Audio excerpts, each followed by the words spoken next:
Bismillahirrahmanirrahim. Assalamualaikum warahmatullahi wabarakatuh. Langsung saja pada malam hari ini saya ingin membukakan salah satu manuskrip di tahun 1886 ini yang ditulis oleh Mufti Batavia yang bernama Usman bin Yahya yang ditunjukkan kepada Senok Hargonya. Kemarin kan sempat ada, wah emang tahu, ada yang tanya gitu, emang tahu ada surat permohonan perlindungan kepada Belanda dari Mufti Batavia, ya kita tunjukin. Ya ini ya, nanti kalau ada orang sudah ditunjukin masih kekeh, kita sampaikan bahwa Usman bin Yahya ini bukan hanya sekedar antek Belanda, tapi memang dia loyal, sangat pro, sangat loyalitas kepada pemerintahan Belanda. Nah ini nih, monggo Pak Sakur, dijum dulu. Ini saya bacakan nanti ya.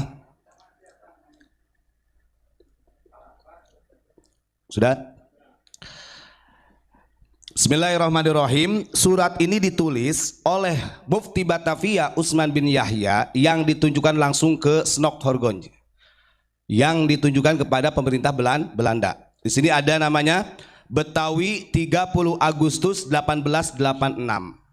Surat ini dibikin oleh Mufti Batavia Usman bin Yahya untuk pemerintah Belanda melalui Senok 2 tahun sebelum terjadinya geger Cilegon. Dengerin ya. Sebelum saya bacakan, ingat dari tahun 1882 sampai 1886 ini memang Banten ini lagi betul-betul diuji. Kita paham ya, karena Batavia ini, kenapa jadi Batavia? Dulu ini Sunda Kelapa. Belanda, pemerintahan Hindia Belanda ini yang dikatakan Habib Usman bin Yahya sebagai pemerintah yang sah, sebenarnya tidak bisa dikatakan pemerintah yang sah karena Belanda merebut kekuasaan dari Kesultanan Banten. Makanya Sunda Kelapa dijadi Batavia. Itu harus jadi catatan. Kira-kira logikanya, kita orang pribumi, ada rumah digusur sama orang pendatang, marah nggak kita? Pasti marah. Dulu Sunda Kelapa, kenapa jadi Batavia? Karena direbut paksa oleh pemerintahan Belanda. Nah terus kemudian sebelum ada surat ini ya, di tahun 1882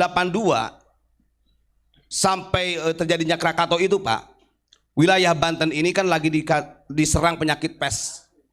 Jadi penyakit pes ini burung, hewan-hewan itu bisa mendadak mati. Sehingga pada waktu itu ada kebijakan pemerintah Belanda untuk membunuh semua hewan, mau yang berpenyakitan ataupun tidak harus dibunuh.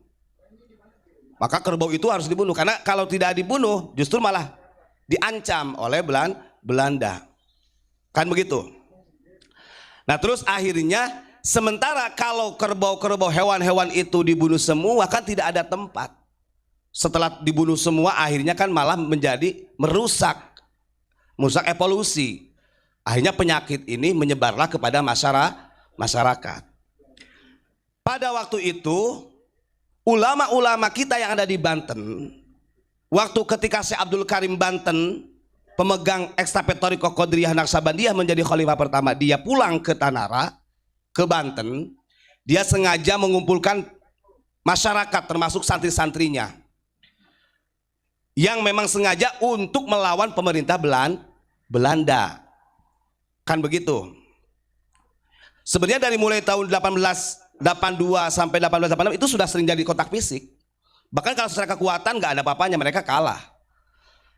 Ketika ada perlawanan-perlawanan dari masyarakat Banten pada waktu itu, akhirnya Mufti Batavia ini bikin kitab yang namanya Manhajul Istiqomah, sama kitabnya itu yang bernama Nasihatul Anikoh.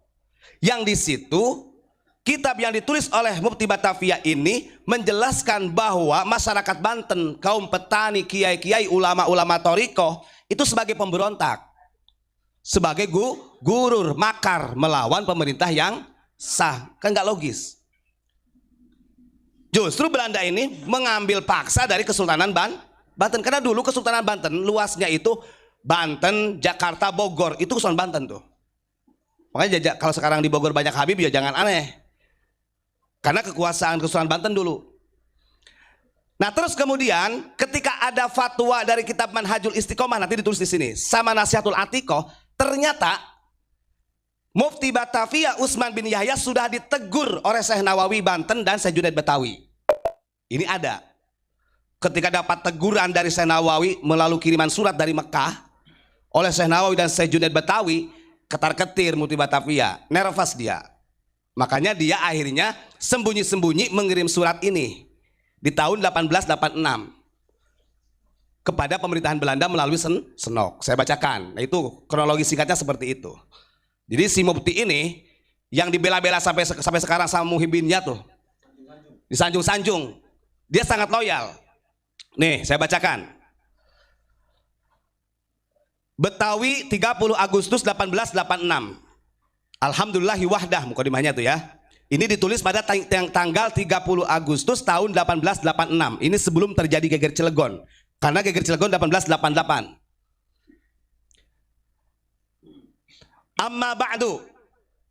Fasadara hadzal kitabu min baladi Betawi fal mujibu lidzalika anna ashabil kiram al hawaij fatadris akhbaroni bi annakum ittala'tum wa nadartum tashihas sadiri min Syekh Nawawi Bantan wa Syekh Junaid Betawi al muqimaini fi Makkah ala risalatil musammatin nasihatil aniqah. Thumma inni ajabatu al-an irsala hadir risalah aidan al-musamma al-wathiqah al-wafiyah a'raduha ilaikum litangzuruha fal maqsudu min tasnifiha wa kadzalika allati qablaha huwa i'lam wa i'lan. Nah, kata si Mufti, si Utsman, katakan Utsman sekarang, si Utsman sekarang semakin kelihatan dalam surat ini. Si Utsman ngomong gini, surat ini saya tunjukkan kepada pemerintahan Belanda. Ini adalah karena banyak hal yang sangat urgen, kata dia, banyak hal yang sangat urgen. Setelah ada dua ulama yang berada di Mekah yang bernama Syekh Nawawi Banten dengan Syekh Junaid yang mengkritik dari kitabnya Utsman bin Yahya, dari fatwanya yang mengatakan gurur, itu langsung ditegur sama Syekh Nawawi sama Syekh Junaid. Iya, di dalam kitab Nasihat An-Aniqah. Nah terus kata dia, summa inni ajabatu al-an irsalah hadir risalah aidon. Nah saya ini sengaja membuat surat ini, saya berikan kepada pemerintahan Belanda melalui Senok ya. Fal maksud min tasnifiha wa kadzalika allati qablahu wa i'lan wa i'lan bi anna tariqatal lati fashat fi hadzal zamani wa 'allamahal masyayikhu lil juhali fahiya laisa 'alas shawab. Maka pantas, ini nanti rentetannya dengan Habib Lutfi. Dia memberitahukan begini kepada pemerintah Belanda, dia tak sembunyi-sembunyi karena dia takut, nervous sebenarnya ditegur sama Syekh Nawawi sama Syekh Junaid. Saya ingin memberitahukan kepada pemerintah Belanda, artinya biar gak segan-segan untuk melawan ulama-ulama. Kata Mufti Batavia, sesungguhnya thariqah yang menyebar di Indonesia ini melalui guru-guru yang diajarkan kepada orang-orang yang bodoh, fahiya laisa ala shawab. Itu sesat. Tidak benar. Tuh kan? Sementara yang mempelopori untuk geger Cilegon, perlawanan melawan pemerintahan Belanda itu dari Syekh Abdul Karim yang ada di situ sanadnya. Syekh Abdul Karim Banten, karena dia sebagai khalifah pertama dari Ahmad Khatib. Makanya banyak ulama-ulama thariqah kita yang dibunuh. Terus kemudian bal rubama ya'ulu amruha ila mafasidi diniyatin wa dunniyatin bisababi faqdani syurutiha. Kata Mufti Batavia, kenapa thariqah yang menyebar di Indonesia ini tidak ada benarnya, artinya sesat? Dia menyampaikan bahkan thariqah yang dibawa oleh ulama-ulama, guru-guru thariqah yang ada di Nusantara, karena waktu itu dipimpin oleh Abdul Karim, itu sangat berpotensi merusak agama dan dunia menurut Mufti Batavia. Itu disampaikan kepada pemerintah Belanda. Nah dengerin siapa tuh yang masih membela. Nah bahkan hebatnya lagi, ma'anni talataftu fi hadhihi risalati fi akhiriha li haitsu lam adzkur ahadan bi aini li ajli salamati minal fitnati min masyayikhit thariqati. Dan Utsman bin Yahya ini membuat surat ini kepada pemerintah Belanda, dia sembunyi-sembunyi, satu pun gak ada yang tahu, kata dia. Tujuannya agar selamat dari fitnahnya syekh-syekh torikoh yang ada di Banten. Artinya Gus, mereka sudah musuhi juga ke ulama torikoh. Nah dengerin tuh, siapa tuh yang masih bela ya. Tujuannya itu katanya biar selamat dari fitnah dari guru-guru torikoh. Nah, fa'antum idza ra'aitum hadhihi risalata fatabayyana lakum anna fiha irsyadun nas ilal haq wa ila adami du'awil farighah wa li ajli salamati minal mafasidi fal matlubu min janabikum an tusahhihu 'alaiha wa an tadhkuru ma fiha min irsyadin nas likai salimu minal mafasidi wa an tadhkuru ismi inda arbabid daulati walanda fi Eropa wa fi Betawi lihaitsu anna katsiran minal masyayikh tariqati wa ghairihim minal hasidin katanya. Nah, terus kemudian dalam suratnya itu Mufti Batavia menyampaikan kepada pemerintah Belanda, maka lihatlah ketika kalian pemerintah Belanda membaca surat ini adalah suatu penjelasan untuk Anda semua, gitu kan? Bahkan dia mengatakan wali ajli salamati minal mafasid, supaya pemerintah Belanda ini tetap kokoh, tidak hancur. Membela Belanda, ya? Oh membela, makanya saya dikatakan loyal Pak, loyal, sangat loyal dia, pro. Maka fal matlub min janabikum antusahu antadguru. Nah, yang dia inginkan oleh si Mufti Batavia dalam surat ini memberikan doktrin juga kepada pemerintah Belanda supaya jangan segan-segan untuk melawan pemberontak. Karena dikatakan pemberontak ulama-ulama kita sama petani itu. Bahkan yang lucunya lagi begini, wa antadkuru ismi inda arbabid daulah walanda fi Eropa, karena dia mufti kan begitu. Dan setiap negara yang dikuasai, yang dijajah oleh Belanda, mau di Betawi Indonesia ataupun di Eropa, sampaikan bahwa fatwa ini dariku, suruh mencatat namaku, kata Mufti Batavia. Pokoknya yang di bawah jajahan Belanda, mau di Eropa di mana, itu harus disampaikan karena dia berkuasa sebagai mufti. Tujuannya apa? Kata dia kan, likai salimu minal mafasidi wa antadkuru ismi inda albabid daulati walanda fi Eropa fi Betawi lihaitsu anna katsiran minal masyayikh tariqati wa ghairihim minal hasidin. Dia menyampaikan karena ulama-ulama tariqah yang mempelopori untuk melawan pemerintah yang sah, kata mufti, itu orang-orang hasud, orang iri dengki.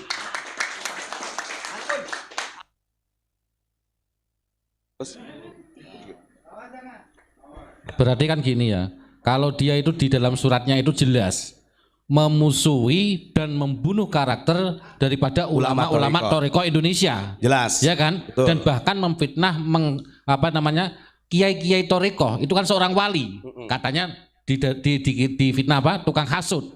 Berarti yang tukang hasud kan Utsman bin Yahya. Oh jelas ya, no? Berbahaya. Bahkan ini dia menyatakan, meminta kepada pemerintah Belanda ini suruh disebarkan kepada setiap pemerintah Belanda yang menjajah di beberapa negara, dan itu catatannya harus memakai catatan Utsman bin Yahya. Itu catatannya Gus. Nah dia ini kenapa nulis begini, yuriduna as-si'ayah ila halaki, katanya gitu. Karena kalau tidak dilawan, kata si mufti ini, kalau nggak dilawan, mereka ulama-ulama Toriko itu katanya sangat ingin memusnahkan saya di Nusantara, gitu kan. Aslinya dia udah nervous, takut Pak, udah ketakutan, minta perlindungan sama Belanda. Kita buktikan nih bahwa dia meminta perlindungan ke Belanda. Begini kalimatnya di 3 baris terakhir, walaula adulal walanda fi ardi Jawi wa ghairiha lamastaqarrari al iqamatu bi Betawi.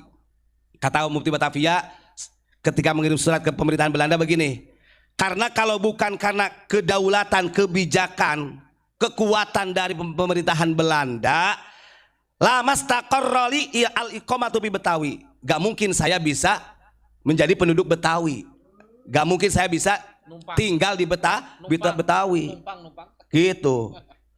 Jadi dia meminta keadilan Belanda ini untuk membackingi, karena dia sudah takut ditegur Syekh Nawawi, ditegur Syekh Junaid. Ini orang gak punya malu ini sebenarnya. Nah gitu kan. Makanya dia ada kalimat begitu, meminta perlindungan dari Belanda sebagai backing supaya dia tetap tinggal di Betawi. Nyata sampai sekarang para habaib Ba'alawi masih ada di Indonesia. Siapa berarti? Dasar daripada penjahat bangsa itu. Belanda. Yang lucunya lagi di bawahnya nih, dengerin. Karena takut ketahuan dia. Hadza ma ukhbirukum wa arju min janabikum jawab kitabi bil arabiyati, katanya Pak. Mau ngapusi. Jadi dia itu si Utsman bin Yahya ngirim surat. Terakhirnya saya mohon dengan sangat secepatnya harus dibalas surat ini kepada pemerintah Belanda, tapi menggunakan bahasa Arab katanya. Kebaca sama kita, beleguk ya. Kita orang bodoh. Watas hiha hadrisalah bil afrenjiyah, atau menggunakan dengan bahasa Perancis katanya. Dikiranya orang Indonesia bodoh-bodoh. Ini bocor. Awas, ini manuskrip yang bocor dari Belanda sudah ada di tangan Ponpes Unik. Awas, hati-hati. Sampai kapanpun, kalau secara karakter muftinya saja seperti ini, mengatakan bangsa kita justru sebagai gurur, ulama-ulama thariqah kita disebut orang-orang yang hasud, orang yang sesat, sampai kapanpun karakteristik ini gak akan pernah luntur dari duriah-duriahnya. Sama. Maka jangan salah, Syadziliyah yang dipegang oleh Habib Lutfi itu, kenapa Syekh Ibrahim bin Yahya dirubah? Kan begitu. Sampai dirubah silsilah sanadnya, namanya dirubah. Kemudian ada penggantian makom, ada. Nanti kita buka lagi. Ini grand design bahwa Ba'alawi, para habaib ini meneruskan estafetnya pemerintahan Hindia Belanda, titik. Berarti yang saya tangkap ini satu buat ya. Jadi termasuk Lutfi bin Yahya itu meneruskan perjuangan menjajah bangsa Indonesia. Jelas. Ya gitu ya. Karena dari mufti yang pertama Batavia sendiri dia menggunakan mengatasnamakan agama. Dia kan ngomongnya begini, kalau tidak dilawan gitu kan bahasa dia. Ini ulama-ulama thariqah yang hasud ini, padahal kita tahu dalam sejarah itu yang mempopulari itu adalah Syekh Abdul Karim Banten. Ini sanadnya Abu Yamamah Armin loh. Dalam thariqah Tekian ini gak ada yang gak lepas dari Abdul Karim Banten. Makanya diasingkan Abdul Karim. Iya.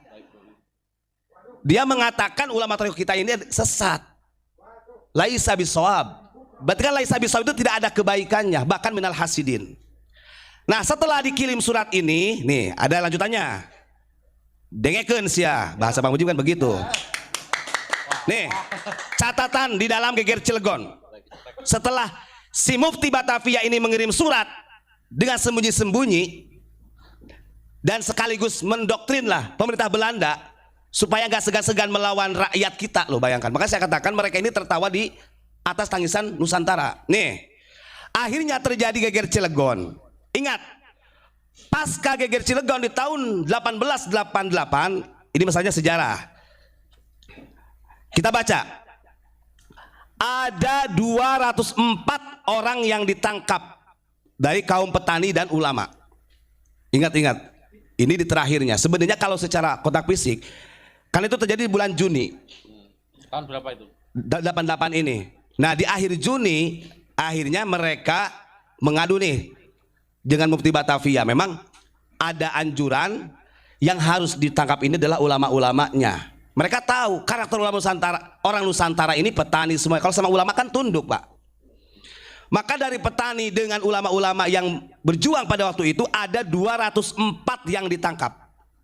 Di antaranya 94 orang kemudian dibebaskan, 89 orang dihukum kerja paksa selama antara 15 tahun dan 20 tahun. Dan 11 orang dihukum mati. Kalau tidak ada fatwa dari Mufti Batavia pada waktu itu gak akan terjadi ini. Karena dia mengatakan gak ada benernya tuh ulama thariqah itu mereka gurur semua, akan merusak agama dan dunia. Kita orang Nusantara disebut perusak agama pada waktu itu. Maka pantas kalau sekarang duriannya banyak yang pemerintah togut ke kita. Ulama-ulama kita kayak celeng, pantas. Uang muftinya juga kayak gitu. Ya ini gini Ustaz Dubat. Berarti kan bisa diambil kesimpulan dari sejarah ini, berarti paham mereka bukan paham Ahlussunnah wal Jamaah atau Sunni, ya, tetapi betul. Paham Habib Yahudi ini adalah paham Wahabi. Jelas, betul. Pokoknya silakan lah, mau yang menentang viralkan seluruh dunia nih video ini ya. Kita manuskripnya lengkap, manuskripnya tenang aja, jangan takut. Bahkan hukuman mati terhadap ke-11 orang tersebut dilaksanakan hampir 1 tahun setelah pecahnya pemberontakan. Kelompok pertama dikirim ke tiang gantung pada tanggal 15 Juni 1889. Ngeri gak? Jadi di tanggal 15 Juni 1883 sebagian dari 11 orang ini dibawa ke tempat hukum gantung. Bayangkan ulama kita, nanti ada nama-namanya yang dihukum gantung itu. Nah ini kan muncul potensi sampai seperti ini gara-garanya ada kitab yang namanya Manhajul Istiqomah karya Utsman bin Yahya sama kitab tadi apa namanya satu lagi tuh Al-Aniqah itu. Padahal kitab ini sudah ditegur keras oleh Syekh Nawawi sama Syekh Junaid Syekh Junaid Betawi. Dia nerepes minta perlindungan kepada Belanda. Nah ini kelihatan ini ya. Dan terdiri dari 5 pemberontak menurut mereka. Ingat-ingat kalimatnya, di masa pemerintahan kolonial Belanda gak ada satupun dari ulama kita yang dikatakan orang alim. Semuanya pemberontak. Menurut mereka pemberontak. 5 orang yang pertama kali dihukum gantung tahun 1889 pada tanggal 15 Juni dihukum mati, Pak. Masa gak sadar-sadar orang Indonesia kalau kita tahu kayak gini. Terus kemudian dari 5 pemberontak menurut mereka bernama 1. Samidin, Taslim, Kamidin, Haji Muhammad Akhya dan Haji Mahmud, ini kiai. Pesta penggantungan yang kedua berlangsung di Cilegon sekitar 4 minggu kemudian, yakni pada tanggal 12 Juli 1889. Ke-6 orang yang berdiri di penggantungan, kan yang 5 sudah, yang 6-nya lagi adalah Dulmanan, Kiai Haji Dulmanan. Terus Sakimin, Kiai Haji Hamim. Kemudian nah ini nama-namanya ya. Nah, orang-orang ini adalah murid-murid daripada Syekh Abdul Karim. Makanya kalau dilihat kan ada tuh di YouTube, cuma di YouTube kurang lengkap. Syekh Abdul Karim itu begitu pulang ke Indonesia sebelum wafatnya Syekh Khotib Sambas, melihat kondisi bangsa Indonesia seperti ini, dia langsung memerintahkan 3 muridnya, 3 murid dari Syekh Abdul Karim yang ada di Banten untuk mengumpulkan massa lawan. Ini waktunya jihad. Walaupun perlawanan ulama kita kayak Ki Wasil banyak sampai Syekh Hasan Towil, perlawanan ulama kita disebut sesat, disebut gurur oleh Mufti Batavia di dalam kitabnya. Sudah ditegur Syekh Nawawi, ditegur Syekh Junaid Betawi. Dia malu, nerepes, minta perlindungan kekuatan kepada Belanda. Siapa orang yang berani mengatakan dia bukan antek Belanda? Sah. Kalau saya katakan ini sah. Bukan hanya antek tapi loyalitas dengan Belanda. Pro dengan Belanda. Kan begitu. Kalau sekarang ya banyak antek-anteknya sekarang. Ya. Jadi kenapa perlu saya sampaikan, karena kemarin ada orang yang ngomong so tahu sejarah katanya unik itu. Nah ini nih siapa tuh, matamu, buka matamu tuh. Kan ada yang lebih ironisnya lagi, Muhyiddin Habib itu ngomong gini, oh Bad, kamu kan nggak tahu itu kan siasatnya Mufti Batavia. Siasat kok begini? Sejak kapan dikatakan siasat? Gak mungkin ditegur oleh Syekh Nawawi kalau itu siasat. Gak mungkin ulama-ulama kita sampai dibunuh, dipenjara, digantung. Bahkan yang 89 orang selama 20 tahun sampai 30 tahun dikerjakan paksa. Jadi budak loh. Harusnya kalau Mufti Batavia ini cucunya Nabi bisa menghapus perbudakan dong. Kalau meniru akhlak Kanjeng Nabi. Ini kan tidak. Justru mengembangkan perbudakan karena berafiliasi dengan Belanda. Maka gak salah kalau ketika Belanda memerintah menguasai Nusantara ketika setelah 20 tahun didoakan Ratu Helmina oleh Utsman bin Yahya. Ya, didoakan oleh Habib Ismail bin Abdul Al-Atos di Regensi Malang dan Pasuruan. Kan begitu. Sadarlah, sadar. Ya, ingat catatan ini dikirim oleh Mufti Batavia dari Betawi tanggal 30 Agustus tahun 1886. Pasnya 2 tahun sebelum geger Cilegon. Karena ngapunten, Syekh Abdul Karim sebelum terjadi geger Cilegon sudah dipanggil oleh Syekh Khotib Sambas. Karena Syekh Khotib Sambas sakit, Beliau itu memberikan wasiat kalau saya meninggal kamu harus sudah ada di Mekah untuk meneruskan talqin Qadiriyah Naksabandiyah, Pak. Makanya Syekh Abdul Karim memberikan pesan sebelum berangkat lagi ke Mekah, pokoknya perjuangan ini jangan sampai kalah. Kita berada di jalan yang benar, yang memimpin ulama thariqah. Maka terindikasi yang disesat-sesatkan oleh Muhammad Batapia ini adalah ulama-ulama thariqah kita seperti Syekh Abdul Karim. Takut dia. Makanya Syekh Abdul Karim tidak ikut perang. Beliau menggantikan posisi Syekh Khotib Sambas di Mekah. Begitu ya saudara ya. Terima kasih. Mudah-mudahan ini pokok siapa saja nanti yang nyimak di share video ini. Bila perlu PBNU, MUI, pemerintah harus tahu. Terus siapa lagi? Kementerian Agama harus tahu. TNI Polri juga harus tahu. Masa TNI Polri juga kalau sama ulama kita biasa-biasa saja. Kalau sama Habib kok sampai diinjek-injek kepalanya aja mau kok. Oh ada, lihat di videonya. Inilah perbudakan. Dan ingat, kita ini ulama kita disebut orang hasud yang merusak agama dan kepentingan pemerintah zaman itu, kata Mufti Batavi. Makanya dia pengen cepat-cepat. Pokoknya kalau sudah sampai surat ini, kata dia, tolong secepatnya dibalas surat ini, tapi bil arabiyah. Bret, kebaca. Dikira kita nggak bisa baca. Aduh, makanya dia ada kalimat i'lam wa i'lan. Jadi i'lan wa i'lam itu kan pemberitahuan yang urgen. Kalimatnya ini adalah i'lam wa i'lan, kata dia. Ini ada tulisannya i'lan wa i'lan. Pemberitahuan, laporan dari Ante kepada Belanda. Karena urgen. Karena sudah dapat teguran dari Syekh Nawawi sama Syekh Junaid Betah. Yang juara siapa? Ulama kita yang juara. Syekh Nawawi juara walaupun di Mekah berani memimpin. Syekh Junaid Betawi, Syekh Abdul Karim. Apa mereka? Nah ini baru kepret ya aing gitu Pak. Terima kasih ya. Saya membacakan manuskrip dan ini manuskrip ini di Belanda. Oke? Terima kasih. Assalamualaikum warahmatullahi wabarakatuh.